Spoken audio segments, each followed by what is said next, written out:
नमस्कार दोस्तों, आप देख रहे हैं जागरण जोश और मैं हूं आपके साथ सिमरन राजपाल। क्या आप जानते हैं कि हाल ही में इंडिया के सबसे busy airport Delhi IGI airport पर एक ऐसी घटना हुई जो पिछले 75 सालों में कभी नहीं हुई थी। हम बात कर रहे हैं GPS स्पूफिंग की। सोचिए, आपका प्लेन हवा में है और GPS सिग्नल आपसे झूठ बोल रहा है। आपका नेविगेशन सिस्टम सोच रहा है कि आप दिल्ली में हैं, जबकि असल में आप 2500 किलोमीटर दूर किसी और जगह हो सकते हैं। ये कोई साइंस या फिक्शन नहीं है, बल्कि IGI एयरपोर्ट पर हो रही एक खतरनाक सिक्योरिटी थ्रेट है। क्या आप जानते हैं कि GPS स्पूफिंग और GPS जैमिंग में फर्क क्या है और क्यों इसकी वजह से 7 फ्लाइट्स को तुरंत जयपुर डाइवर्ट करना पड़ा?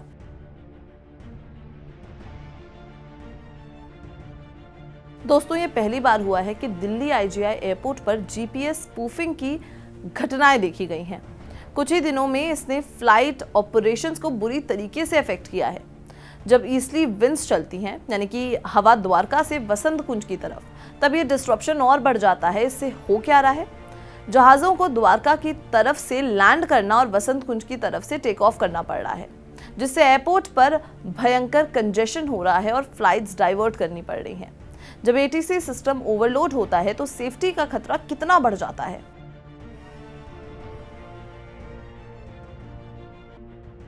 सबसे पहले ये समझते हैं कि GPS स्पूफिंग आखिर काम कैसे करता है। स्पूफिंग तब होता है जब नकली सैटेलाइट सिग्नल्स यानी कि काउंटरफीट सिग्नल्स ब्रॉडकास्ट किए जाते हैं। ये सिग्नल्स GPS रिसीवर को धोखे देते रहते हैं।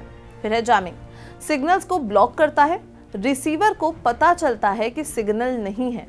स्पूफिंग गलत कोऑर्डिनेट्स फीड करता है, रिसीवर मानता है कि लोकेशन यही है जबकि वो गलत होती है।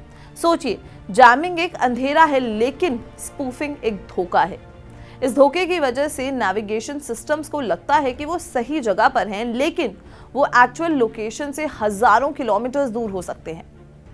ये टेक्नोलॉजी ज्यादा खतरनाक है क्योंकि पायलट को पता ही नहीं चलता कि उसकी इंफॉर्मेशन गलत है।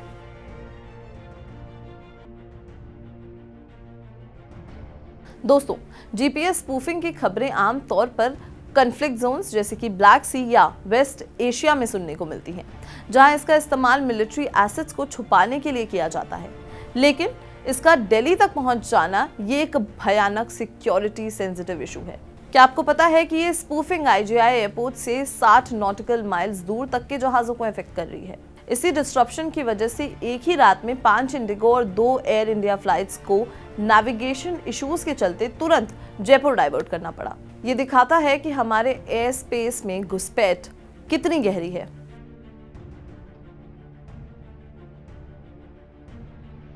ये प्रॉब्लम और बढ़ गई है क्योंकि IGI एयरपोर्ट का मेन रनवे 1028 अब तक पूरी तरीके से काम नहीं कर रहा है। क्यों? क्योंकि इस पर इंस्ट्रूमेंट लैंडिंग सिस्टम यानी कि ILS का अपग्रेडेशन चल रहा है। ये अपग्रेड कैटेगरी 3 सिस्टम के लिए हो रहा है। ये कैटेगरी 3 क्या है? ये वो सिस्टम है जो घनी सर्दियों की धुंध यानी कि डेंस विंटर फॉग में भी सेफली लैंडिंग करने की इजाजत देता है।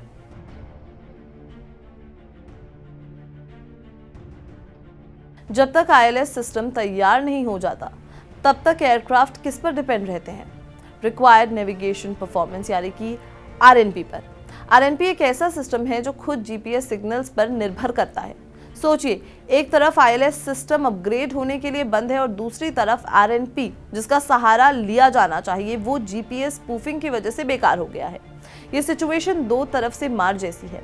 जब बैकअप सिस्टम भी फेल हो जाए तो पायलट्स के लिए ये अल्टीमेट नाइटमेयर बन जाता है।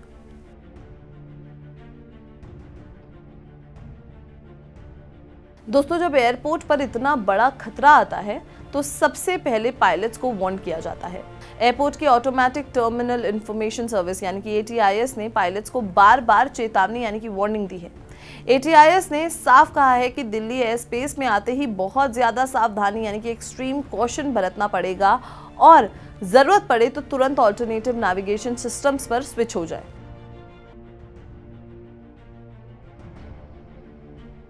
इंटरनेशनल एयरपोर्ट लिमिटेड और DGCA directorate general of civil aviation इस प्रॉब्लम को तुरंत ठीक करने में लगे हुए हैं।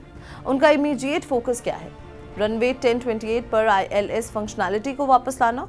सोर्सेस का कहना है कि उनका टारगेट नवंबर 27 तक ILS को तैयार करना है, लेकिन यहाँ अर्जेंसी का सवाल है।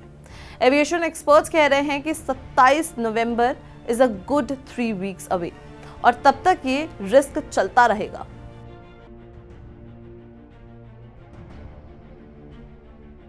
जब अथॉरिटी से स्पूफिंग की ओरिजिन यानी कि शुरुआत के बारे में पूछा गया तो उन्होंने कमेंट करने से मना कर दिया।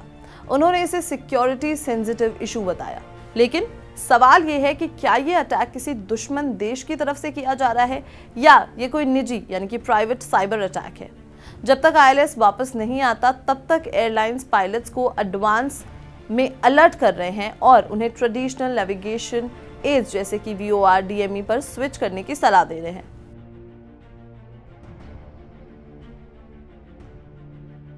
अथॉरिटीज का कहना है कि एक बार ILS अपग्रेड पूरा हो जाए तो IGI एयरपोर्ट का मेन रनवे दोनों शोरो यानी कि कैटेगरी 3 से कैपेबिलिटी प्रोवाइड करेगा। इसका फायदा क्या होगा? इससे एयरपोर्ट की कैपेसिटी बढ़ेगी और खराब मौसम यानी कि पुअर वेदर और टेक्निकल डिसरप्शंस के दौरान भी फ्लाइट्स डिसरप्टेड नहीं होंगी। दोस्तों, ये सिर्फ एक टेक्निकल फेलियर नहीं बल्कि इंडिया के एयर स्पेस पर एक नया साइबर वॉर का खतरा है। हमें इसके लिए तैयार रहना होगा। दोस्तों, ये पूरी कहानी थी कि कैसे GPS स्पूफिंग ने दिल्ली एयरपोर्ट को हिला दिया।